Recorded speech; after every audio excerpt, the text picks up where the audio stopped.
So when do you meet Mike? Uh, I well, I mean, I remember when Mike came on board. He came on board with Metcalf, I do believe, No. and I came on board with Metcalf. oh, did you? Oh, I'm sorry. Then maybe Mike was just by Metcalf himself. came a day after me because he missed the flight. Oh, But we were at TPU together, yeah, and A school together. but I remember. Oh no! It was Markowski. That was his name. That's who Mike came on board with. Was Markowski. That guy couldn't have lasted long because I never met Markowski. No, he did not. He only lasted about 8 months, I want to say. Yeah, so he would have came on board a couple months after you then. Actually, no, he didn't even last that long. No, he maybe lasted 6 months or something like that. But yeah, he came aboard with Markowski, and I don't know. I just end up realizing that you know Mike liked to smoke cigarettes in the down in the Boy, did he like smoking cigarettes. utility. I think back then was the vehicle stowage. That's where we used to smoke back then. Was vehicle stowage. But yeah, he liked to smoke cigarettes down there, and I kind of just bumped into him one day and just started bullshitting and realized, well, I don't have a lot in common with him. I'm half the time nodding my head to what he's saying because, he was like really into sports, and I was like, yeah, all right, just listening to him. But we both had drinking in common, so we just kind of started hanging out as a result of that. Yeah, because I'm not a big sports guy either. I'm a big music guy. I think that's where me and Mike really bonded. He introduced me to so much, music, and the guy's just a friggin' Wikipedia of friggin' anything he's into, he knows everything about. Oh yeah. One of the more knowledgeable guys who barely graduated high school. He's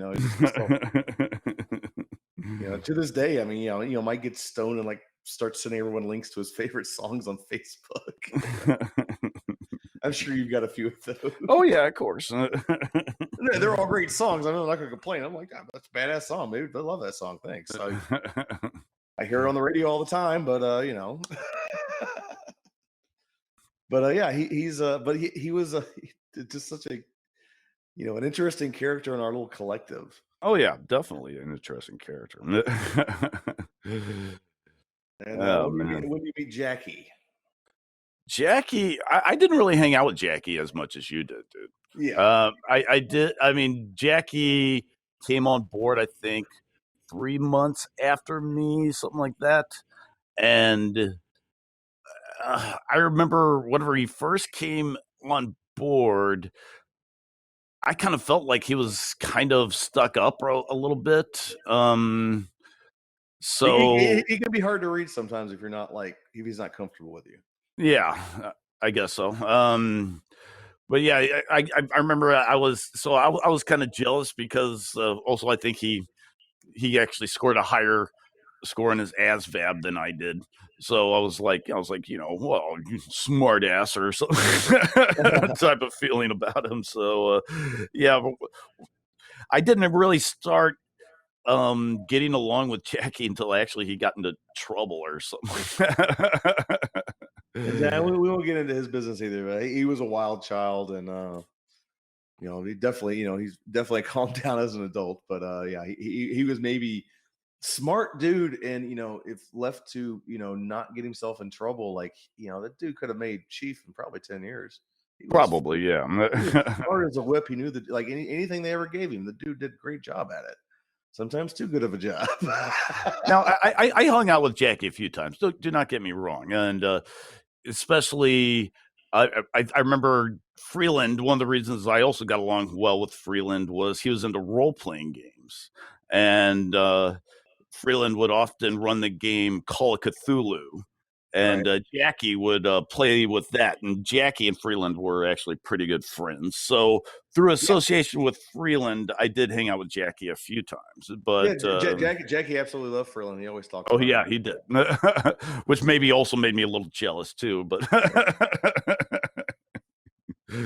Jackie liked you, man. Jackie loved you, man. That's the way it was. Yeah. But yeah, this is a great story because we need to swing this to a little bit of role playing here. So go ahead, tell the story. Oh, not really much to say, but I remember Freeland was running Call of Cthulhu and stuff like that, and we just I don't know, both I think we both played like assassin guys or something like that. Right. And not much to say. I don't remember much of the game other than I remember right before Freeland left because the game was taking so long, one of those role-playing games where everybody's making all these small decisions and not really making any meat decisions or anything like It's like that. everyone's just talking and talking, and nothing's getting Yeah, done. basically, and then the game isn't progressing really. That like Freeland was getting ready to leave in like the next 2 weeks or something like that, and it's like, okay, I'm just gonna push everything out basically. So, Yeah, no, I was there. Remember? oh, you were for that one? I did the last 2 sessions. Yeah. Oh, did you? Okay. I was the woman thief. Yeah. Oh, okay. Yeah. I remember. Yeah, I played like an assassin or something like that. Yeah, And yeah, I think you were an assassin. He was a I think Jackie was a mercenary. he was a mercenary. I remember he was armed with a machine gun or something like that. And Yeah. I think he was also a pro wrestler, all because it's Jackie. Or I could something see that, sure. He was something like strongman or wrestler or something. Then it's off time. Yeah. Anyway. But yeah, and he just and Freeland's like, oh, I'm just gonna get this damn mission over with right now. So they're just all of a sudden all the bad guys just ran out into the middle of the street and started shooting everybody. And so I was like, Yeah. oh, all right, we know who the enemy is now. Yeah, like I think I sprung you guys from jail from I think something. I remember what you guys did. But you ended up in jail, and that was like kind of how I met you. And then all of a sudden, I'm like an open combat, and I'm like, I didn't know this system works. I was like, okay, let's do it. Yeah, pretty much. But yeah, I did run a few role playing games myself. I remember I ran Don't forget, what was it, Mask of the Red Death or Mask of the Red Death? Thank you. Yeah, I ran that game for a little bit. I remember Freeland Jackie's very played. good. I forgot what Freeland played actually. I remember MS3 Pinder played a or was it Pinders? It might have been Pinders, but I remember he played like a French charlatan. I think it was the only time I ever interacted with that guy was playing. But the last time we played that was Jackie's very famous moment. Yeah, that one was hilarious with his he sees that woman get murdered by that spirit like right in the middle of the park or whatever, and he goes, I reached down and pick up the razor blade. I'm like, are you sure you want to do that? Sure? There's cops coming towards the area and yelling at you. It was like me, Pinder, and someone else are looking at him like, what the fuck are you doing? He goes, no, I pick up the razor blade. I go, okay, you're now holding a razor blade, and all these cops are pointing guns at you as you are standing over this woman that just got murdered by this very same razor blade. Your fingerprints are all over it. Right. I don't think we ever followed up that mission, did we? Oh, no. That mission did end up getting completed. I remember. I forgot exactly how it ended. And I remember I'd let Jackie out of it so well because he spent the next close to hour defending himself as to why he was picking up the razor blade. I ended up going, okay, fine, you talk your way out. We ended up in the precinct and all of a sudden, or the constable station. And yeah, you were basically like, if you can talk your way out of this, and like you can make them believe you're that stupid. Like, all right, I got this one. He turned on the hillbilly charm. I remember the guy say he was playing like a colonel in the army or something like that, and the colonel. And he was like, well, don't I have anybody who works for me? I was like, okay, you have Private Pile or something like that. I right. that stupid like 2 dumb privates or some shit. that couldn't do shit for him. Yeah. Yeah, they weren't like his lieutenants or anything. They were like, yeah, just two dumb buck privates, just like, I don't know, sir, what to do. I'll figure it out." And they would just stand there, like never, unless he like told them like specific, because I think they end up rolling them like up intelligence of like 4 and 5 or something. I think I more assigned them intelligence of 4 or Yeah. 5. Like, yeah, they would even like if we got in a, I think we got in a fight, and he had to like literally tell them, point your rifles and fire. Or something. Made you pay for those fucking minions, is what I'm saying. Well, he kind of held my feet to the fire. I'm a colonel. I should have people that work for me. Like, fine, Oh, here wait, you no, go. it was bow and arrows. It was crossbows, not firearms. No, it was firearms. Oh, that's right. It was the 1890s, dude. Yeah. Okay, it was Victorian. That's right. Yeah. But yeah, I just remember. Yeah, but I mean, yeah, you're right. I remember like he did have to do a mission. The beginning of our next mission, he had to talk. We had to talk us out of jail, and he passed all his roles. So hey, I think you were being lenient because he was like, I just want to get the next part of the fucking story. You fucking derailed me. That's the exciting things we did back in Japan. Yeah, we played a lot of D&D. Well, we were known as weekend warriors. I mean, the Yeah. one thing you end up realizing in Japan, because for one thing, it's a very expensive country, that you go out and spend all your money on like a Tuesday or something like that, and have absolutely no money for the weekend when the actual party is actually happening. Yep. So you're like, oh crap, I got to find something else to do with my time.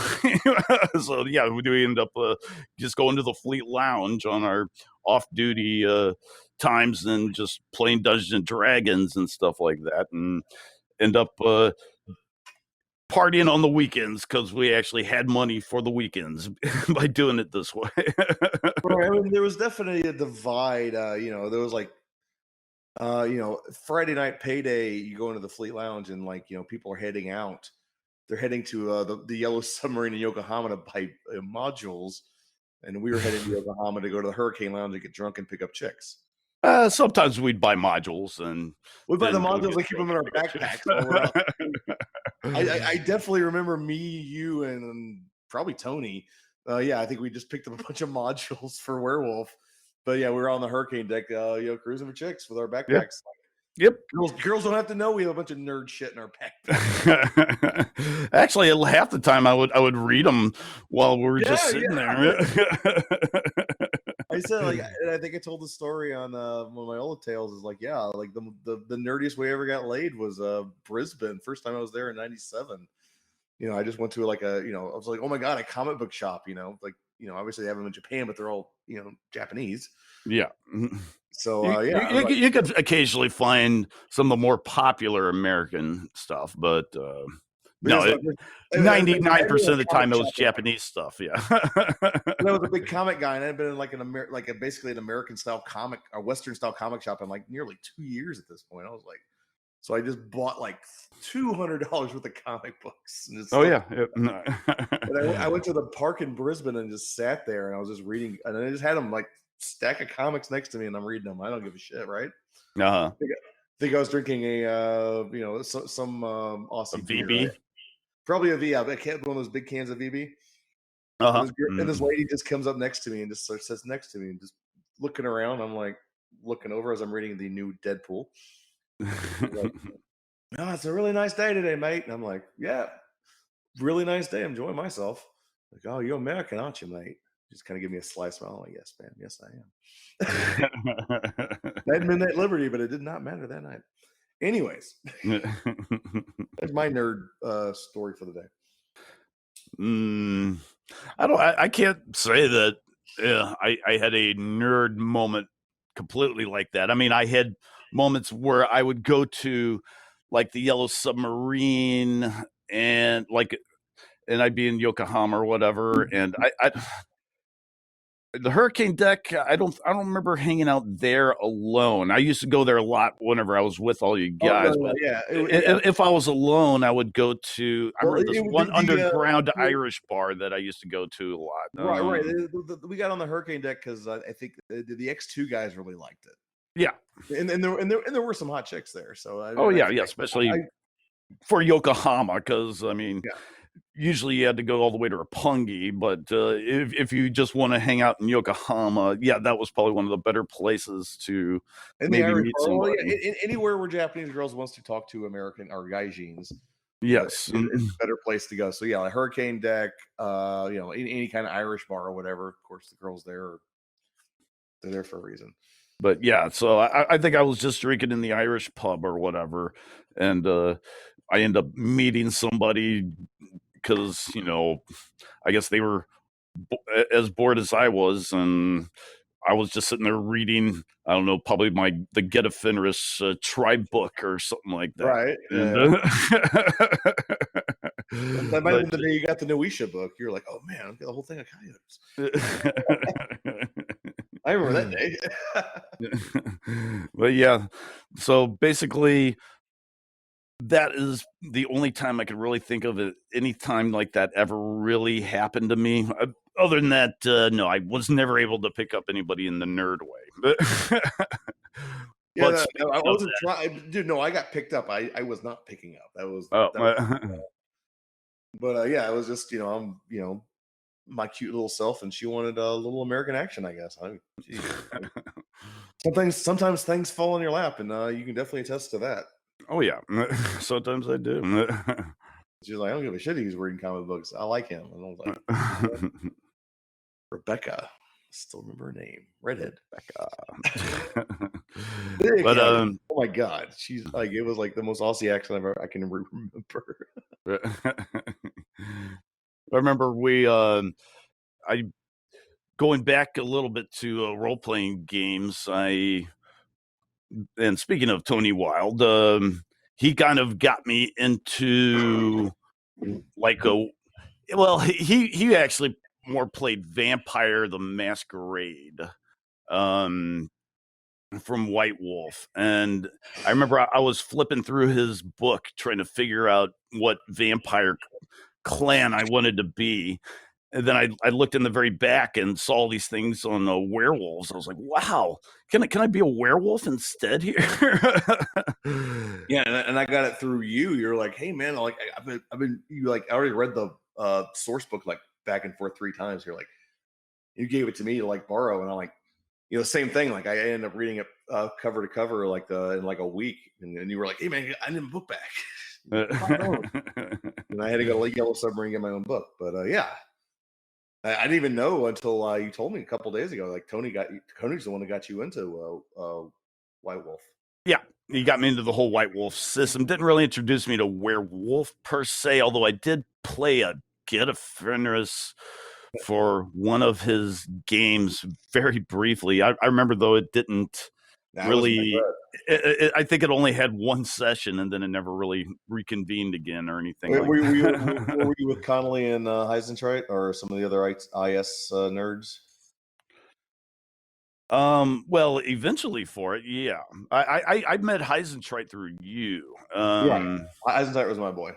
Yeah, and man, I hung out with him a few times. Don't get me wrong, especially in whenever I was in at Sugi.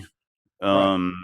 I hung out with him. Yeah, we played werewolf with him. Yeah. Oh yeah, definitely. Caleb was my boy. Rest in peace, brother.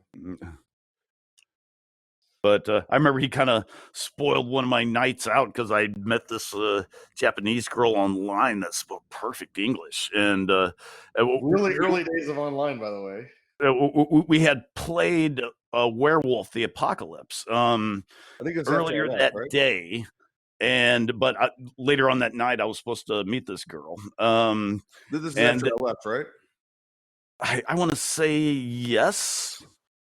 Yeah, I heard the story, but I wasn't there for it, so I think it was like after I left and before. Yeah, I think that the only people that played were me, Connolly, and I think Dick. But Dick went his own way. Or Richard O'Rourke. But yeah, he ended up going his own way or something like that night. And yeah, we had all played Werewolf the Apocalypse that day. And but I was supposed to meet up with this girl later on that night, and he had it was his birthday. he had nothing to do or whatever. He's like, you mind if I just tag along? I'm like, Yeah, I guess Well, that would be okay. So, yeah, like no, basically third wheeled the no, meal. no, I can tell you what happened because he was dating his wife by then, Norco. But her family is like from like way up north. Like she would go visit her family a lot. Uh-huh. So, yeah, and so he would just have those. So when she wasn't around, he was just kind of like, I think Caleb was a little autistic. Yeah, I can see that. Cool guy, yeah, cool guy. I was buddies with you for years. Yeah, that didn't believe in deodorant, unfortunately. The last time I saw him, and I visited him and his wife and kids in Hawaii, I was like, he still stank. It's like still did not believe in deodorant. I'm like, God damn, dude, how you last dating this long stinking this bad? I don't want to talk ill of the dead. He's like I said, he's my boy. I loved him, but yeah, And but yeah, I'm not trying to say anything bad about that moment. Although it did kind of spoil maybe some moments because I had to sometimes exactly. look around to make sure he was okay or whatever. But Speaking of guys, I think might be autistic. Yeah, I had that happen with me in Metcalf in Singapore, and he was trying to be. In all honesty, Ted was trying not to. He's like, dude, I don't want to fuck your shit up. I'm going to go stand over here. But what he do? We were in a park. I was on a park bench making out with a girl, and Ted is like he's standing fucking watch, and he's like, so she every time like her head turns a certain direction, the Chinese chick I'm making out with, she keeps catching Ted standing there like a fucking goon. And she's like, "What the fuck is with your friend?" I'm like, "We have the buddy system. I can't leave him." And we already lost. It actually me, him, and Eastman was with her friend. They already went to the hotel. And I kept talking about her into going. And she was like, "Well, maybe not, maybe not." And then I was like, "What about your friend?" I'm like, "Ted can get a room of his own." And he's like, "Well, yeah, I just don't want to lose you." I'm like, I don't want to fuck with you, but I don't want to, get separated because we both have to go back. At least two of us have to go back to the ship together. I'm like, "Yeah, Yeah. I don't know, but this is not a big problem. We can't work out, man." But she got fucking spooked by it, and yeah, she's like, okay, after blue balls and some really really heavy petting, I was like, she fucking got a cab and left, and me and Ted went back to the ship. Thanks, Ted. So Eastman came back alone?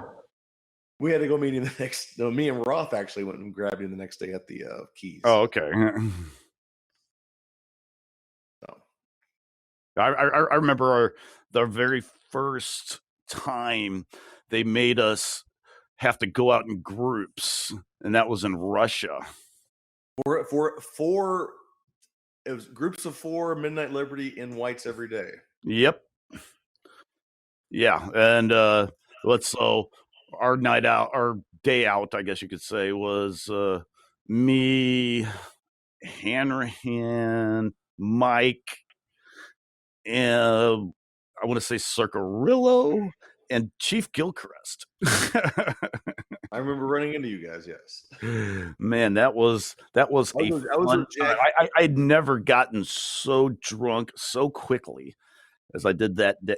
Yeah, I was out with the aforementioned Jackie Ward, one of his partners in crime in the Four Horsemen, Carpenter, and I think probably Lavalle or something like that. Might have been Lavalle. No, it was Honeycutt of all weird. No, Honeycutt. Yeah, it was Honeycutt of all weird people. Oh wow. But yeah, we ran into you in the bar with Chief Gilchrist. That's when that's when I knew. That's when I first met the werewolf. The werewolf Chief Gilchrist. Yeah. Yeah, I remember I challenged a Russian guy to a drinking contest, and I remember. Yep, I was there for that. He said I cheated. I don't think I cheated because we didn't really set any ground rules. Well, my table was debating it, but I think Jackie sided with you. I was on the fence. But yeah, we're supposed to drink these 12-ounce cans of vodka. See who drink it all first. Right. And right, the Black. What's that? Black Death cans. Yeah. And I just grabbed my can of vodka in Russia, by the way. I just grabbed my can of vodka and dumped it into an orange soda, and then just chugged that orange soda. And I beat him by like about he was only like halfway through his can or whatever. But And no one said you had to drink it straight. That was Jackie's argument. No one said you yeah, had to drink it straight. It was just get it done. The only rule was get it done, and yep. you were inventive. I was like, well, there's the letter of the law and the spirit, and Carpenter being an MA was like, that's some bullshit. Blah blah blah. He had a strong opinion about it for whatever reason. I think he was drunk on Black Death Yeah, vodka. well, and there were people that ruled against me, Yeah, but overall, Carpenter definitely ruled against you. In fact, he was like animated about it. but overall, I mean, I say I won because my can was completely empty, and so was my soda. Yeah, but yeah, you could in Russia, you could like go. There's vending machines with like vodka, and then like the second row would be like orange juice squeeze boxes. And the way they drink vodka there is they chase. They don't make screwdrivers; they chase the vodka with the orange juice. Yeah. So it's like yeah, and they drink and like they don't. And they just classified beer as alcohol 10 years ago. Like when we were there, beer was not classified as an alcohol. Anybody could drink it. And how many kids on the streets do we see drinking beer? A lot, yeah. But Yeah. vodka was like water there. Yeah, but no, beer was water. They were like, it's not fucking like one guy told me, he's like, the fuck you Americans like beer is not alcohol. Vodka is alcohol. I remember, yeah, and I saw another drinking contest. I don't know if it was that one or the next time I went. Because I went back, I think you already left the ship. And yeah, same thing. It was one of the, I think it was one of the Marines and local Russian guy, and they fucking went, but they were not chasing. And they were just going toe for toe, and this Marine was just ridiculous. But the Russian was like so prideful and like being a Russian and vodka, this hometown home field advantage, but he could not hang with this Marine. And basically, the point like his friends were like mad at like the Marines are like threatening to fight because they said like you trapped him, you knew that, he has to go to work today, and then we're like, it's not our fucking problem. And yeah, there was like some lieutenant from the ship, and they were like went in there and intervened and calmed them down. And they took their drunk ass friend out of the bar. I do remember I lost my hat that day. So did a lot of people, dude. And but I beat like this. It was the guy that I beat drinking was this Russian military guy, and I got his hat. So, well, I didn't have my Dixie cup or whatever anymore.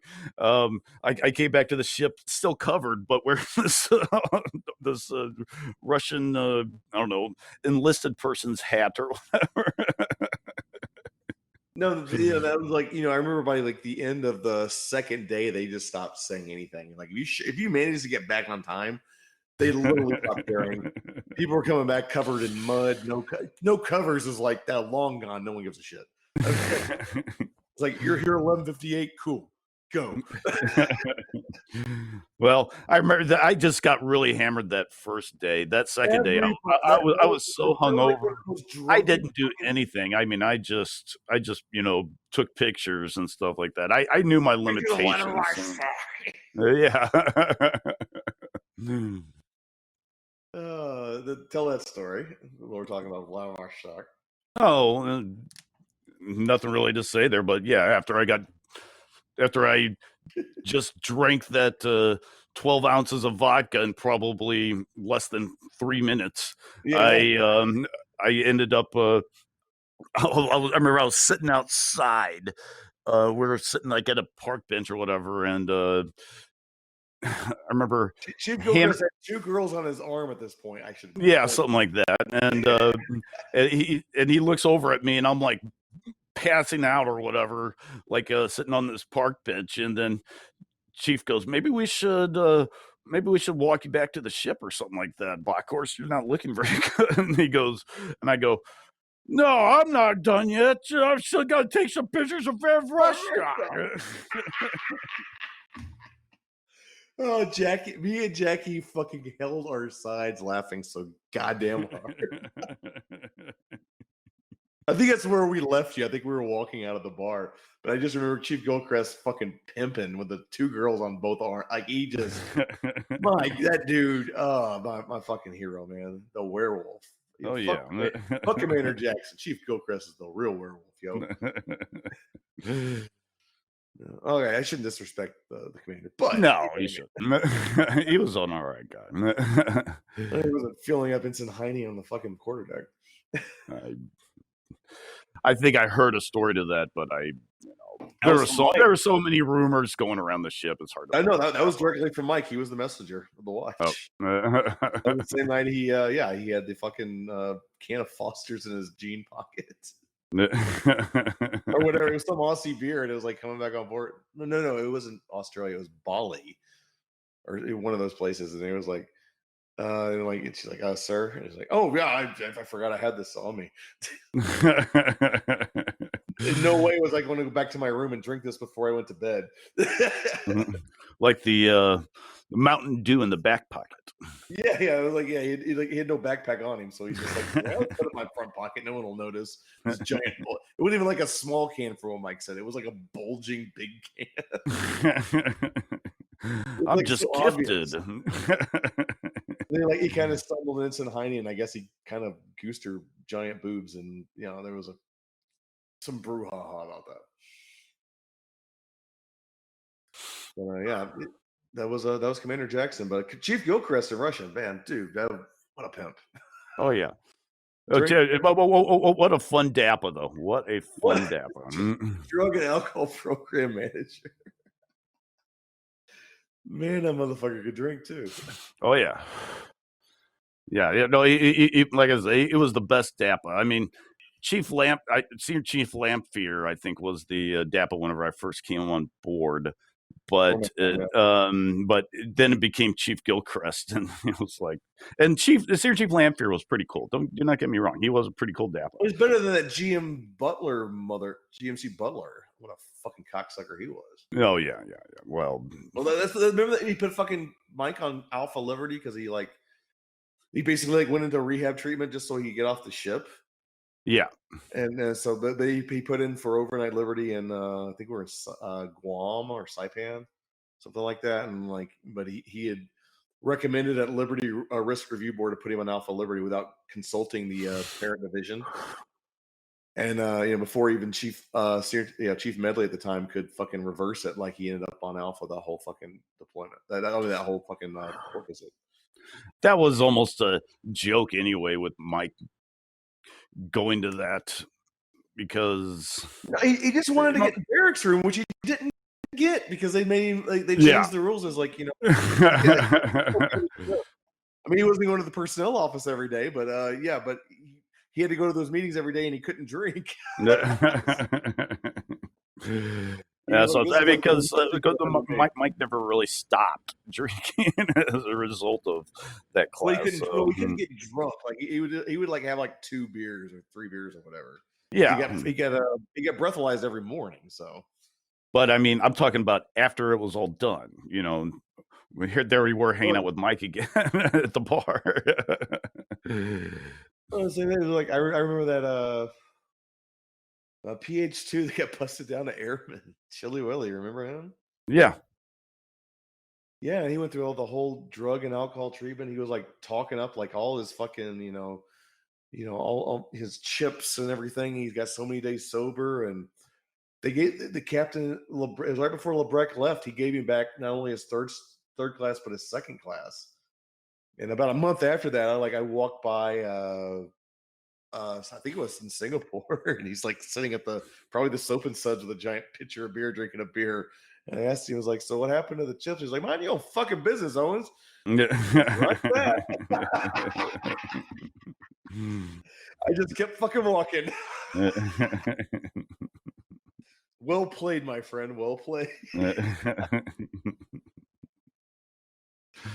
So that kind of thing happens sometimes. But that dude played the system so friggin' well. I was very impressed. Yep. And the system can be played. Yeah, Jackie played it for a long time too, but he just, he went too far sometimes. Yeah. So Hell, other than that, I played the system constantly. I mean, yeah. my my haircut was so unsat whenever I was in the Navy because I just used so much hair product in my hair to make it look like it was shorter. Um, but yeah, then once I was off duty or whatever, I would wear my hair completely down to make it look like I wasn't in the military. You know, there's always a thing like, especially you're going to like, I mean, if you're on the hunt, you're not going to try to pretend you're not military because girls going to look at you like, what the fuck is wrong with you? Obviously, Yep. you're on a ship. Even But it's so, funny. even so, on the hunt, you would, at least I would act like I wasn't. I always acted like I was a military contractor, a GS-17 or something like Yeah, that. most of them wouldn't buy it. But Tokyo, yeah, I mean, it's we were constantly lying about what we did or oh, I'm a teacher or I'm a bartender. Yeah. There was like a weird shame about it, just because there was the idea that the girls in Tokyo were tired of they didn't want to deal with friggin' military guys. Yeah. They like guy jeans, but they were like oh god, another Navy dude. You don't want to be that guy. So, and it ended up the thing was, but afterwards, if ended up hooking up, wanted to have pursue a relationship with a girl, it'd like come clean pretty quick. Yeah, to come clean eventually, yeah. Like, no, I'm actually in the Navy. I'm down in Cusco. I don't have an apartment. I don't do this or that.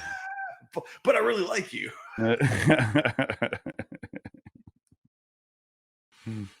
No, Yeah. that was always like a couple of stories. Yeah, before we wrap this up and get back to the book again, I'll horseshoe back on this. I don't know when the next time the recording is going to stop again. I'll do some serious editing here. This is still part one, but yeah, a couple of stories to talk about. Um, our first meeting. I don't think we've officially had that together since the last recording didn't work. And the famous fight, and if we work it in, famous fight and haunch visit after seaside slash haunch visit after of Ultrafocus lens 96. Okay. Well, where do you want to start? Oh, and we did talk about our first meeting. I mean, not in depth. I mean, I I mean, thought we you know what? did. I did tell. Unless you're actually talking about the very, very first time. No, we didn't go in depth in that. Where I just called you like a useless boot camper or something like that. And I mean, I've told a little bit of. I mean, I've told the story before on my Tales from the Fleet. First arrival. uh-huh. But I never did it with you. The full. But yeah, it was. I showed up. I don't know shit from Shinola, and they assigned me this guy who, like, first meet him, like, you're just so fucking ornery and just pissed off. You're hungover, I think. Yeah, yeah. I was just out that night before, and you were flown into Singapore too, weren't you? Yeah, we flew. I said I flew in. I said I didn't get drunk on my flight. I got I slept. I was right in Bushy Tail, but I got told, like, I had like no collared shirts other than a flannel, and it was like 108 degrees. I'm like, what the fuck am I gonna do? And like, Bill loaned me a really like a real nice blue polo, which I had forever. I think I finally threw it away a couple of years ago. And yeah, and it was like you, Bill, and Li1 Low. Oh yeah, okay. Oh, what was Low's first name? Willard. Will, yeah.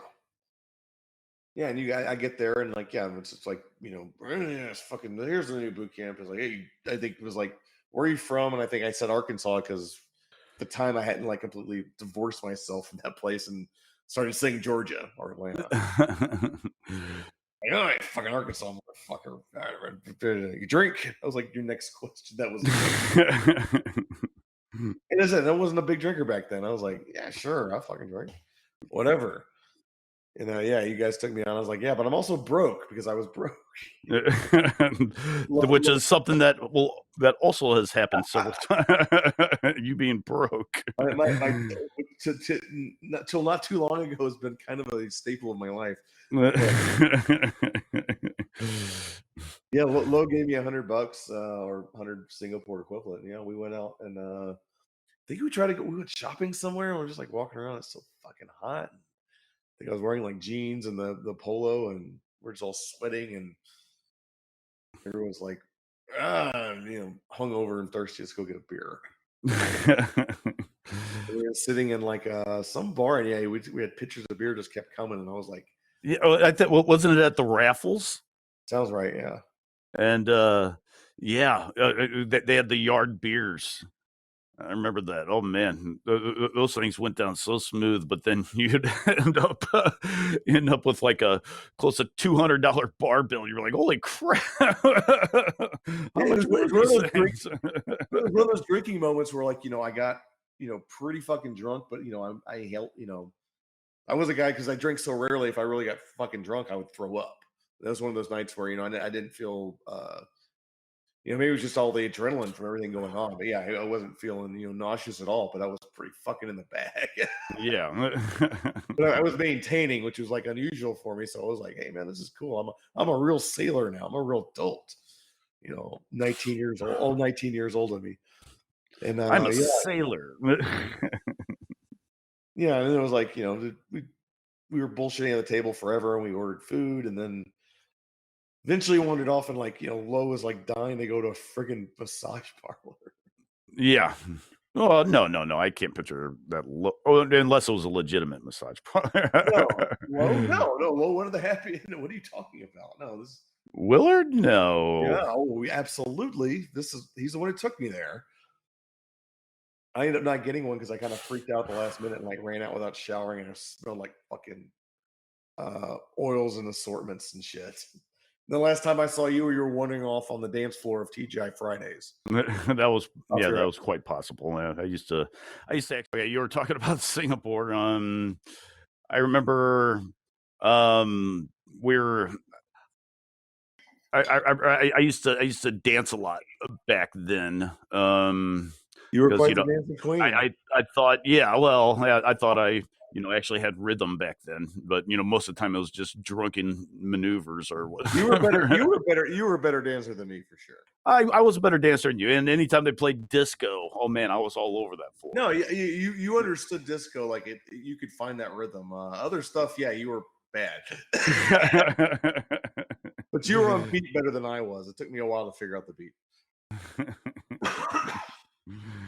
But yeah, the disco was my calling. So anytime they played 70s disco music, yeah, I was on that floor. Or that entrance cover of that Staying alive. Staying Alive, yeah. Raw with a fever on the dance floor. That was like the era of like everyone redoing, famous songs of like the hip hop dude screaming over it with a hip hop beat. Yeah. It was like, I shot the sheriff. All I could think about was Warren. It was like, why? Yeah. Why was that necessary? Why? It wasn't. Well, they just got to put different spins. I'm sure they got all the copyright stuff approved. So, Oh no, they had to pay him, yeah, I'm not so bad at the entrance one. That's pretty cool. But yeah, the I shot the sheriff one's so bad. It's just so stupid and unneeded, and you're ruining a really good song. Well, All your but I adding- mean the Bob Marley version. I'm sorry, I do like Eric Clapton, but the Bob Marley version was so much better than the Eric Clapton version. Oh yeah.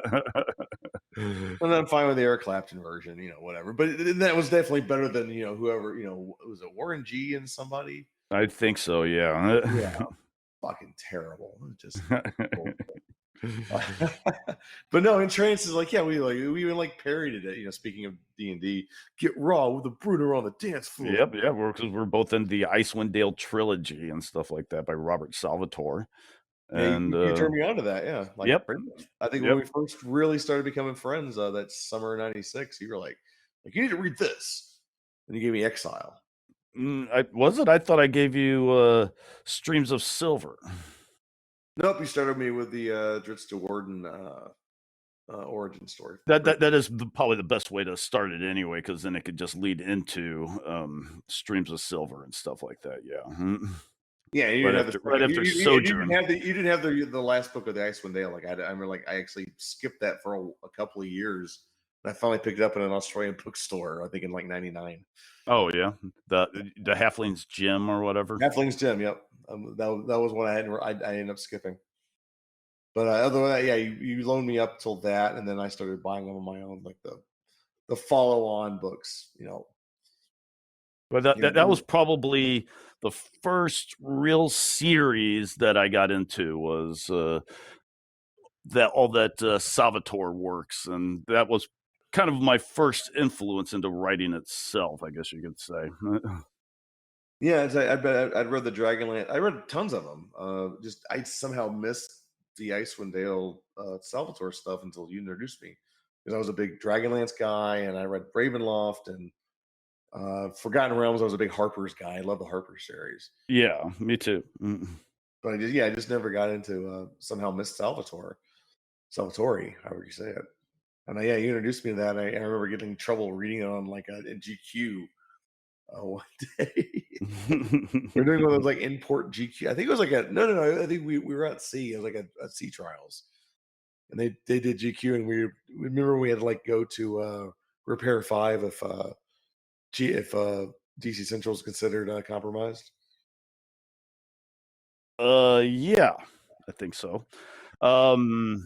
I remember we all had to move operations to the 1 Alpha DC locker or something like that. Yeah. No, that's right. We went to 1 Alpha locker.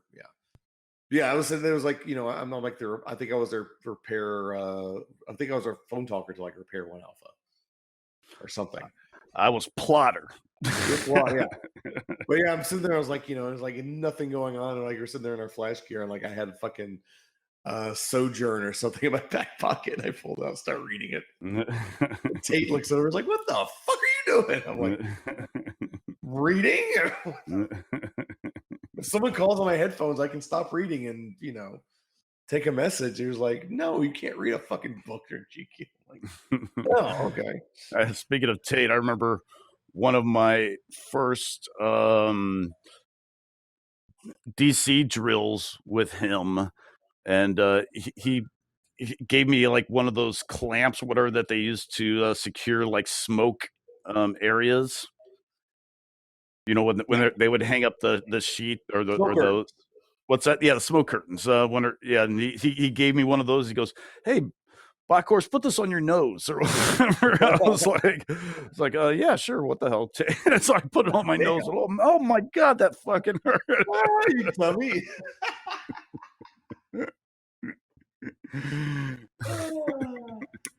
Oh, I never heard that one. That's hilarious. You never heard that one? Oh, yeah, no, yeah, that one was pretty funny. I love Tate though. Yeah, Tate was awesome, dude. I'm so glad we had him. Oh yeah, it was our LPO. Yeah, as I got there, it was Wynwood Lee, him, and then it was the various thirds: Hassler, Tassie, later Ybarra, you. Freeland was in CMC.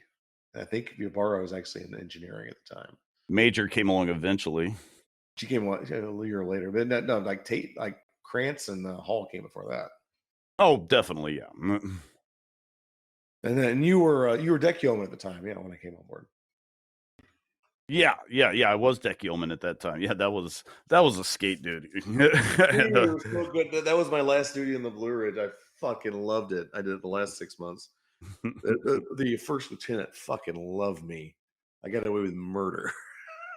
Yeah, he what was it, Lieutenant Rafter? Whenever I was the deck yeoman, but yeah. he liked me too, because he would use me all the time to just bypass the captain's office and just bring stuff up to the executive officer, and they end up eventually finding out about that. So you can't do this. You got to go through the right channels and blah blah blah. And I'm like going, all right, well, I'm just doing what the first lieutenant told me to do. And sure enough, the first lieutenant stepped in and said, "Don't yell at Bockhorse for doing something that I told them to do. Yell at me for it." No, he liked me the same. I didn't go quite to that. I'd worked there long enough. I've been there 3 years, so like I knew what had to go through the admin office, but I also knew when I could skip the line and go straight to the XO, because friggin' I was YN3, and he's like, "Oh, hey, YN3, what's up?" And I'm like, "Oh, yeah, Lieutenant Commander Ellsworth like needs this like real quick." He was like, "Oh, okay, gotcha." So but Yeah. but I had to pick my battles. It wasn't like constantly skipping the admin office. Probably Well, would have been at first, I think it was just supposed to be one time. right, Um, right. but That's how it then always starts. but then the first lieutenant liked it so much, he just started having me do it all the time. But yeah, at first, I think it was just supposed to be one time for me to skip the admin office because it was something that needed to get immediately approved or something like that. So I typed it up for him. He was like, "Yeah, that looks good. Send it on up." And I got it done. And then he just liked the fact of skipping the admin office so Right. much And the, and, that the, and the XO doesn't question you coming up to his office because you're a friggin' yeoman. yeah. Like, well, a yeoman's giving me paperwork. I must be paperwork I need to see. Uh, I think Stith probably would have called you on it if he was on. No, he didn't. It was Stith. Okay. Yeah, no, it Stith is was pretty. Steph. His IQ was pretty high. It's surprising because the guy Well, after him, I but could definitely deal with. I guess maybe he liked Rafter or something like that. But yeah, Probably, he just didn't question it and just signed it. So it was like, okay. yeah. I don't think you really like Wyland Lee or Ensign. What's his name now? I can't forget. Nichols. Nichols, yes. No, boy, that was that all that happened, and I've told the Guam story, but Yeah, that we was don't need to rehash that one again from our own perspectives. I can give you some stories about Guam, but I don't think you have any more perspective on that story than what I already told. So unless you're personally there, and which I wasn't. No, I heard about it all secondhand. So actually, I think Bryant was the one that told me the whole story. So KB saw so much stuff, dude. He was like a weird ninja. Like I remember he telling me about witnessing kind of an orgy in engine from like our division engineering through an open door in Singapore one time. Speaking of Singapore, and Weaver was there. I don't remember his first name, so I went through his last name out there. You talking about the PH? Yeah, I believe he's Lim. Or Trey, as he liked to call himself, but I think his real name is Lim. He got his camera confiscated from that because he's a. All right, he's the one. Yeah, I think he's the one that they got the pictures for the investigation from, because he got like cited as yes, he was there, and yes, he was using a ship camera, not a personal one. And they managed to snatch some stuff from him. The other people managed to hide their. I think a couple of people got like their personal lockers investigated, and they managed to hide their film. Back in the days of film, people. Back in the days of film. So yeah, I was like 2 months in the Navy, and it was like it was like, man, this is like how shit rolls. This is my fucking boss. We were going in the office, and like Tate was talking to Hassler, and he's like, and then we haven't seen the ship sec really hasn't been down here a couple of days because because but I was so clueless. I was like, yeah, why? Where has Ensign Nichols been lately? Everyone just looked at me like I didn't you go up there to like take his television or something like that? Because Wyland Lee's like, he's not gonna need it anymore. My friend. But yeah, no, it was like, they were looking at me like I had turds hanging out my mouth. They're like, man, you don't know the story, and like I got backtracked. I'm like, what the fuck, really? That was so new. I didn't, I just didn't know anything. Yeah, I was like. And I go up there assuming like Wyland Lee has called Ensign Nichols and he's going to give us his TV because ours broke. You remember, like we didn't secure it for C. We didn't secure it for C, and it fell off the thing. Yeah, it fell off the filing cabinet or something. The filing cabinet. Like it was like middle of March Madness. I remember like me and Tate are both looking at it like I know that TV is not falling. Yep, there it goes. We had the same reaction. Like I know that TV is not falling. Yep, nope. Yep, there it is. But so I go up there and like all I know is Wyland Lee says go up and get the TV out of Ensign Nichols' office, and I'm like, okay, and I just go up there and I walk in and Tate's talking to Ensign Nichols, consoling him, whatever, they were pretty close, I think. Yeah, they were. Mm-hmm. And I just look in the door and I was staring at him like I don't know what to do because I'm like, man, this is not because I know the story at this point. I'm like, oh fuck. Like and it's Nichols like, what the fuck you want, Owens? I'm like, well, I want Lisa, come grab the TV. He's like, Tate says, get the fuck out of here. I'm like, all right. And what I heard later, Tate just, Tate looked at into Nichols and he just like put his head in his hands and went like, that bitch is cold, man. I didn't get flack for that because I remember I put Y1 Lee's name on that fucking front of that. I immediately realized like I don't think I'm supposed to be here.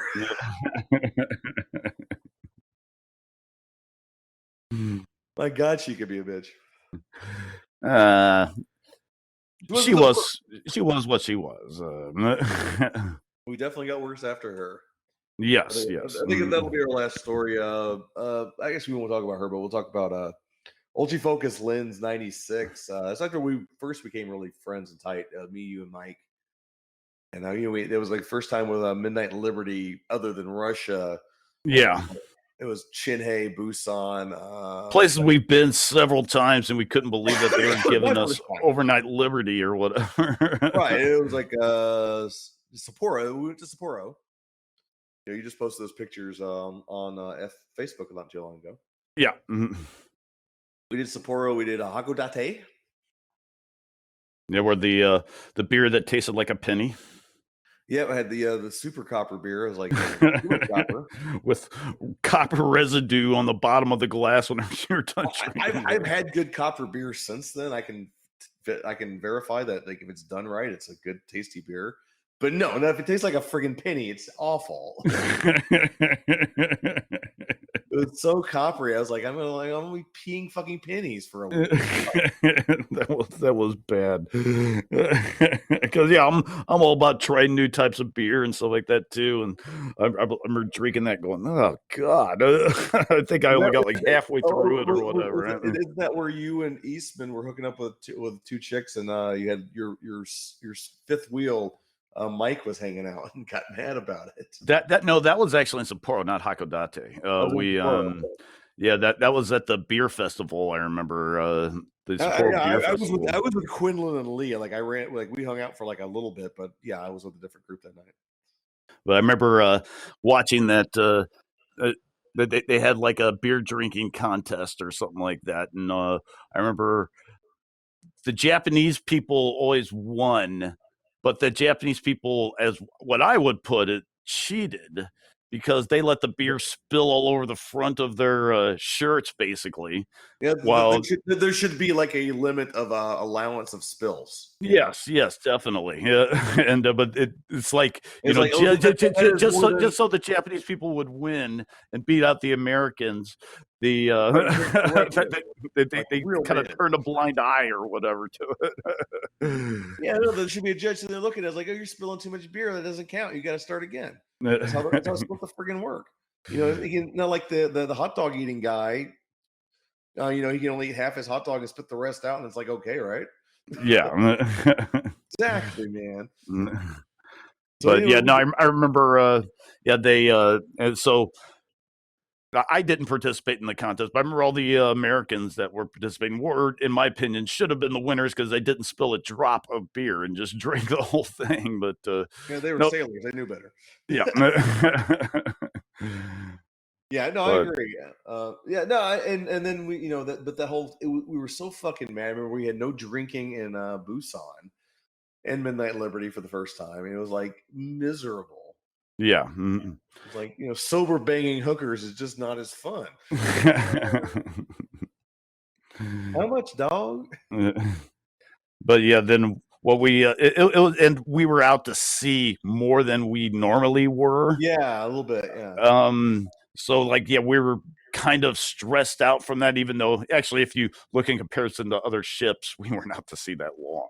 But for those 2 weeks, it was fucking miserable.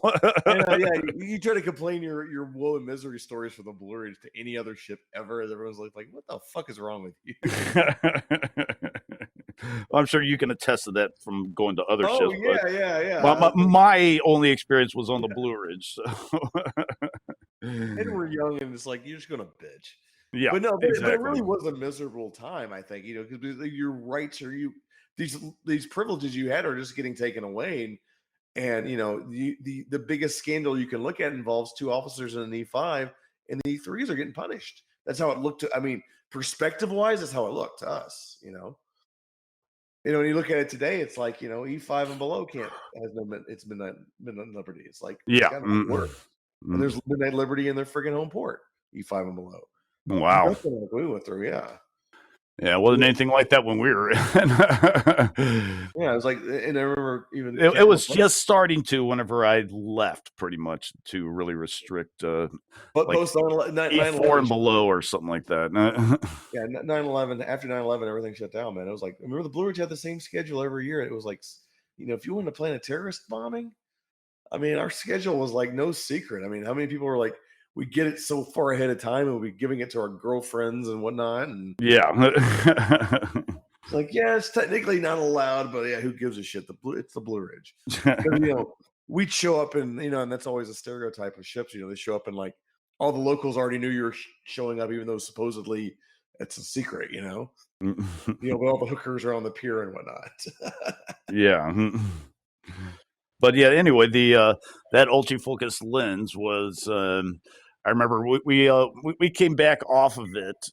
That was, I think, the exact same day that Mike screamed the fucking morons thing or something like Yep, that, because we were pulling in that was to that an was in empty Chennai. port or whatever. No, We're that manning was the rails for an empty port. no. He sat down at quarters hours after a night. We were drinking at the Chinhe club. No, yeah, that was a different occasion. I don't think it was this occasion. That was something later on, dude. Where he sat down at quarters. Yeah. No, that wasn't Chennai. That wasn't Shinhei, but that wasn't with this ultrafocus lens story that we're progressing through. Whatever. I mean, you can tell the story anyways, but about the logistics of it. I'm pretty sure I'm right anyway. But yeah, we were hungover, and like I believe the entire X2 next to us was still drunk. Well, I remember I was leaning on the railing, Yeah, and so was like a few other people. I think like Hannerhan was like leaning on the railing and stuff like that too. Me, Tate wasn't looking too hot either. Yeah. He was his own crew though. But yeah, And then Mike just got pissed off and decided to just sit down right there in the middle of quarters, and everybody. Officer's call was going too long for his preference. It was Yes, it'd be like 10 minutes or some bullshit, and it was hot. The sun is beaming directly down on us. He's bitching and bitching, like, what the fuck are they talking about? We fucking, chin, hey, blah blah blah, fucking bullshit. Fucking get over here, get it done with. Fuck. He just fucking sits down. Cassidy, stand up. Cassidy. Yeah, and the other, I'm just standing over there speechless, going, "Wow, I can't believe he's fucking doing." X2 is over there busting a gut laughing. I remember, like, I think Eastman and Davis were like on the ground. They've been partying with Mike the night before. They knew it was up, and no, like Peach One Sato was laughing. It was especially funny because you have our supposed LPO, Ellen One Kime, the most useless LPO of all time. Trying to get some authority in his voice and tells Cassidy to stand up. He's got that little weak lily-livered voice and he's constant cough. Cassidy sitting there mocking him the whole time, going, yeah, stand up, stand up. Yeah, Wyoming Lee, where the fuck she was, like, all of a sudden comes over, like, what in the hell is going on? And then Mike stood the fuck up. And yeah, it was like, also they realized, like, oh shit, like I'm drawing more fire. I think you had to write like an essay about like respect or something. Something like that, yeah. Oh, that was so ridiculous. But yeah, we get back into home port and like we're just so fucking mad and just we felt abused and we got off the ship at 9 a.m. and by the time we cease the bar area we like to drink in was like didn't open until 11. And I think we showed up there like we were drinking Coca-Cola and eating Cheetos or something like that. We had a six pack of Heineken. We picked up at the exchange, or Mike picked up at the exchange, and we're like, eating like uh sandwiches out of the mini convenience store thing. Yeah, And yeah, that was like right before it or inside the building though. Yeah. beside it, yeah. And then like open at 11, we see bartender Mike come in. It's like, hey Mike.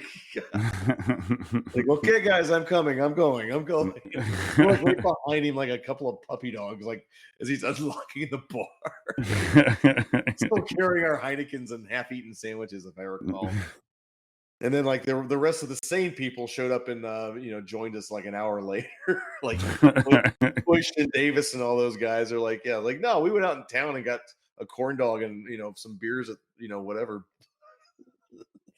They're like, no, we sat out there like some losers eating sandwich, deli sandwiches and Heinekens, waiting for the bar to open. Like some what the hell?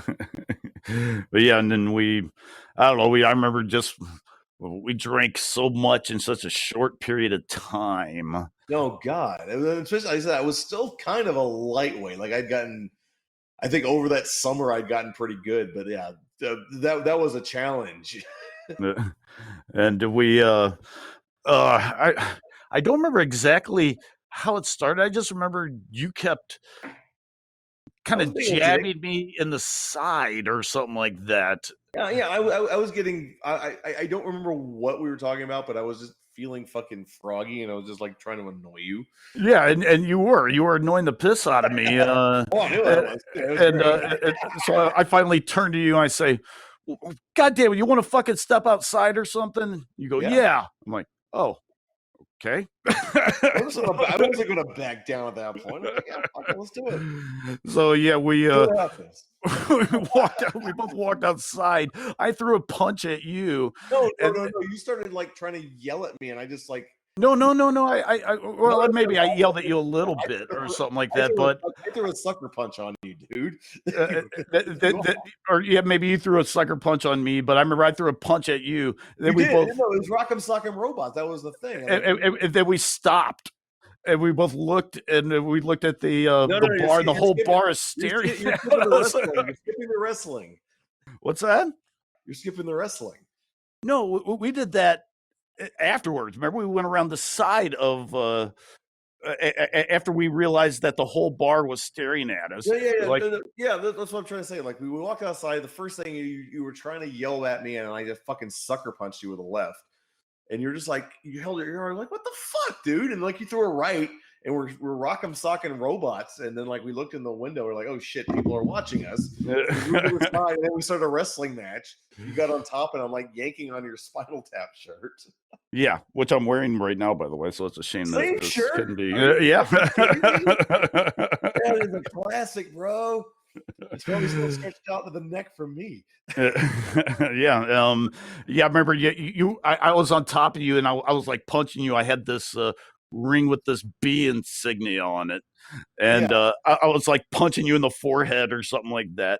And you were like starting to tear at my my Spinal Tap shirt, and I go, whoa, wait a minute. You pounded my forehead with your B ring, and I kicked you like square in the nose, and like you did. You get a big fucking honker as it is, and it like swollen up twice the size the next day, if I recall. And you had a B on your forehead for like a day or something. We both got like our lips are bruised and swollen, and a couple of cuts on our face. And I'm skipping ahead, but yeah, we were rolling around. Like, hey, watch the Spinal Tap. I'm like, you know what? You're right. And you stand up and you start yelling at me again, and I'm just staring at you like, okay, where are you going with this? And you're like, but man, thanks a lot. I really needed to get some fucking. Oh yeah, it felt great. We walked arm in arm, but meanwhile, we didn't go far enough to the side. Everyone saw everything. By the way, we walked back into the sliding glass door, arm in arm, and then like Eastman and Jay and fucking Mike and Bush and whoever else was there was a painter hand. I think Cirque too. I think Cirque's wife was out of town. Yeah, and everyone's looking at us like, what in the fuck? Like, oh, it's no big deal. But I think we had to work the next day. It was like one of those fucked up. We come back in home port, but we have something we got to get done really quick, so everyone's got to come into work the next morning or something. Yeah, well, I think we came back during the middle of the week, and yeah, they had to wrap up one last thing with ultra-focus lens or something like that. So, Yeah, so we go in the office the next day. I mean, and just skipping ahead, but we have more of the story for this night. But next morning, like we walk in, like looking like we, been, and Tate's like, "What the fuck happened to you guys?" Yeah, we fell. That was our story. Well, we fell. Together, yeah, we fell at the same time in the parking lot. We tripped over each other. And he just looked at us like, and he sees the B in the middle of my fucking forehead. Yeah, and my nose being all swollen. Yeah, I fell on my face. My nose caught me. Cuts and bruises and swollen lips, and he just like shakes his head. Is like, all right, I didn't get a report last night, so fuck it, I don't care. Or something close to that. Is like, there's nothing on the blotter. Fuck it. I'm not asking any more questions. But yeah, going back to that, yeah, you threw up in Seaside about 4 hours into it. No, that was a different day, but yeah, I did do that once before. I thought you did that night too. Like you ended Nope. up like drinking like pitcher beer. Nope. Nope. That was like a time prior to, because I used to love, what was it, yakisoba, or not yakisoba, Katsudan. Katsudan. I used to love Katsudan, and yeah, I ate a bunch of that, but for some reason it didn't mix well with, what was it, Miller or Miller Lite, whatever we were drinking there. Yeah, and I just MGD or MGD Light was the only two pitcher options. So yeah, but no, that was a completely different day. The other incident that happened that day. You were drinking liquor at that after the Heinekens. You were drinking liquor. Like you have drinking sevens and sevens, I think. No, I'm pretty sure I was just drinking. No, you might be right. Maybe I was drinking like vodka and something. But it could be right. I always remember you drinking sevens and sevens there, like you liked them or something. I drink them on the occasion, but usually I drink like vodka and Sprite or something like that. Sure. But no, I remember we the other big incident that happened that day was whenever you yanked that chair on Mike. Because he was going to go sit down, and you yanked the chair from underneath him, and he almost got into a fight with you right there. It was perfect. It was a high. Remember that was a high. It was a high bar chair too, so he fell down far. Oh yeah, he fell down far. In retaliation for not 3 days earlier, him doing that to me in the berthing, while we're attempting to while we're watching TV or something like that. Yeah. I went to sit down in one of the blue chairs, I remember. Yep. And yeah, he yanked the chair out from underneath me, and I fell right down on the ground, and much shorter distance. A much shorter distance, sure. Yeah, you were completely caught off guard. You hurt your butt. Like you were mad, dude. Like your tailbone hurt. Yeah. He's like, what? You don't have a sense of humor? You were like, you were for some weird reason you were upset about it. He's like, it's just a fucking joke. What the fuck, man? What the fuck? So 3 days later, I do the same thing. Granted, a little bit further fall. And in the middle of a bar and stuff like that, instead of in the middle of the berthing. But yeah, no. Same people though. That was the thing, right? Same people. Yeah, that's why everybody was like, "No, it's the same thing, Mike." Yeah, because he started yelling at me like, that's not fucking cool. Like, dude, you just did like. As I'm starting to say it, everyone in the bar is like, "You just did that to Brett." He just got this sour look on his face and pulled his chair back up and sat down. I was like, "I'm not saying." He's kind of grumbling about it, but he knew he lost. He was like, I got nothing. I'm just mad. Oh yeah. And then later that night we went out, and that was the infamous Harley or the. No, that was a different night, dude. No. You're cheating all these into one day, dude. No, I distinctly remember this. That was the same friggin' night because we were like dead hammered at Popeyes, and Hannah was with us, and the guy came up and you guys started talking about fucking motorcycles for whatever the fuck reason. This guy was like a crazy race burner guy. Yeah. but I don't think that was the same day though. But okay. Well, if you don't believe it's the same day, we cannot tell the story. That's like But yeah, no, I do, of course, remember the incident because, yeah, it was something that always stuck with me. It's like, why am I having this argument? We were just talking about preferences of motorcycles. Who are you to tell me that you drive a motorcycle for speed? It was like, you gotta get a motorcycle for speed, man.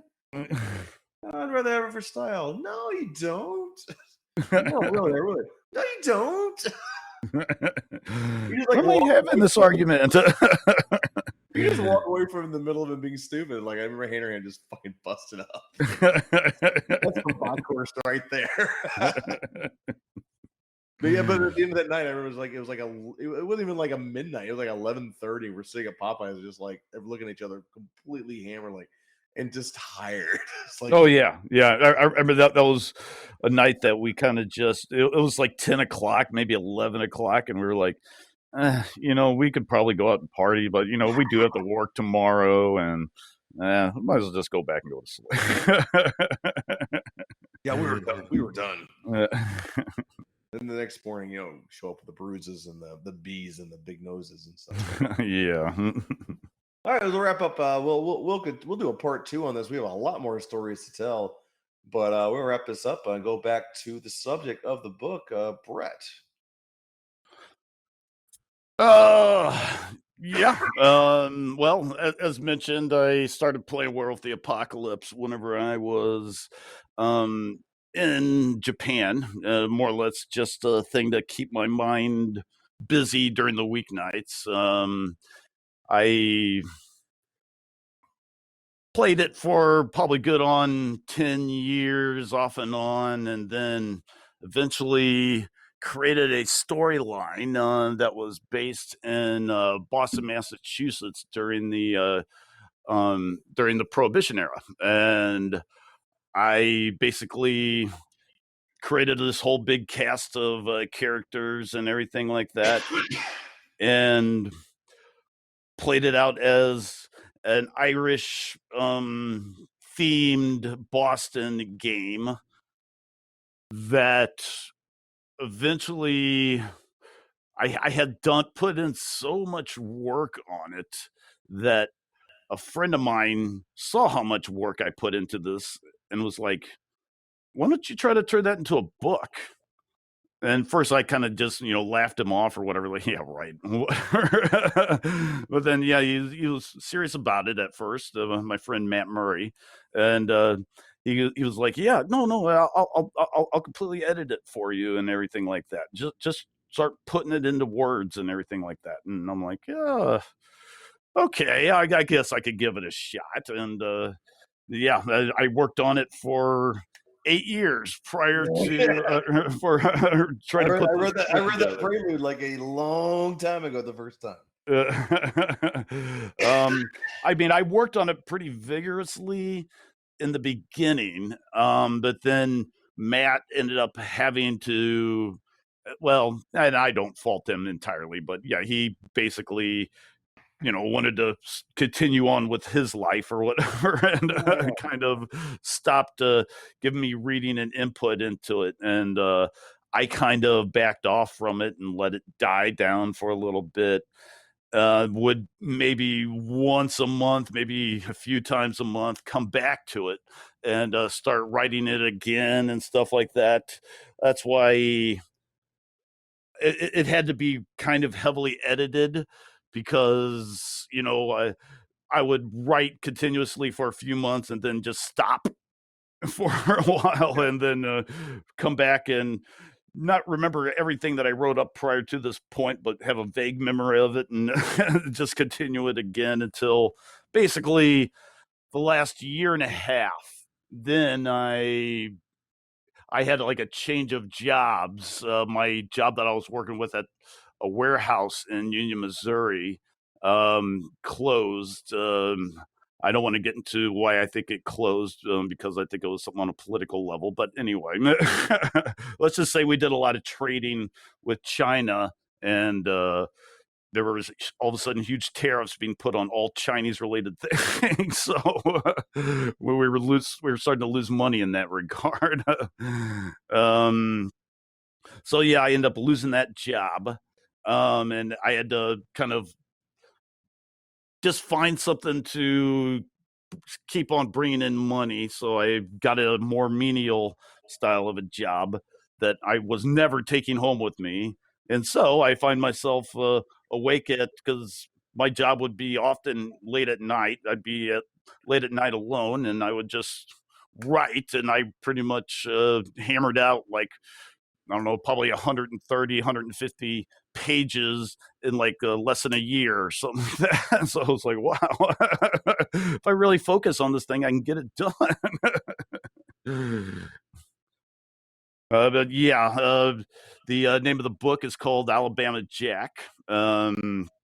It's about a half Irish, half African American werewolf, kind of transitioning from Alabama to the big city of Boston, with a slew of other characters Yes. involved as well. My personal character in that game, Fitzy, is one of the main characters. And when I came in, helping him out to edit, I get brought in on this book. That's one thing of course, it's my character. I got to have a lot of fun, fleshing him out. Pretty. Then that's pretty. My involvement with it. Other than helping him edit and keeping everything formatted. It's just like it's so cool seeing my best friend's work. Over 8 years come to fruition, and I'm just like, man, I'm so glad I got to help do this. And I was glad to have another pair of eyes looking at it, because I had the hardest time trying to get somebody to just read it. I mean, I knew it Well, was it was your first sloppy and not. your first chapters are hard to get through, man, because it was so early. It was literally the first time you ever wrote like Yeah, fiction. it was. Yeah, and I admit that, and that's something that was kind of embarrassing for me to write up in my bio, because I look on the back of several other books, and all these authors are talking about all their literary works and magazine stuff that they've done and all this other stuff, and I have absolutely nothing. So I was like, what can I put here? I've experience in role playing games.